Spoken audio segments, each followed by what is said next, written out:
Hello বন্ধুরা, দেখো আজকে নিয়ে এসেছি দারুণ একটা খাবার তোমাদের জন্য। রোজই তো রান্না বান্না মাছ মাংস এসব দিই, আজকে একটু দিচ্ছি দুপুরে পিঠে বানানো।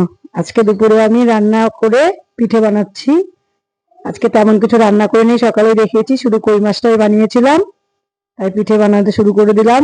শীতের দিনে সবার প্রিয়, কে কে ভালোবাসো খেতে এই পিঠেটা অবশ্যই কমেন্ট করে জানাবে। আর আমার পিঠেগুলো কেমন হয়েছে অবশ্যই কমেন্ট করে জানাবেন। দেখো প্রথমে আমি গুড়টাকে টুকরো টুকরো করে কেটে এটাকে আমি একটু উনুনে বসিয়ে দিলাম। এদিকে সরা বসিয়ে দিয়েছি, এদিকে চালটা রাত্রে ভিজিয়ে রেখেছিলাম, তারপরে মিক্সিতে করে নিয়েছি, একটু বেকিং পাউডার সামান্য লবণ দিয়েছি, দিয়ে ভালো করে ফেটে নিয়েছি।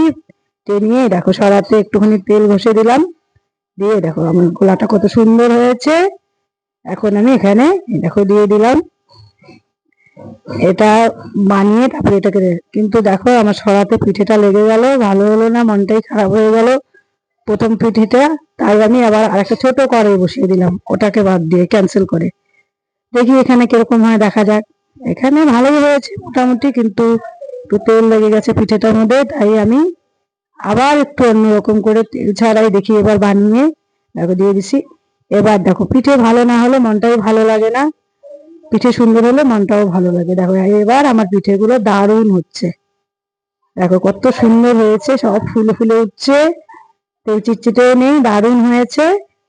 তোমরা কে কে ভালোবাসো পিঠেটা খেতে অবশ্যই কমেন্টে জানাবে। আর আমার পিঠেগুলো কেমন হয়েছে কমেন্টে জানাবে।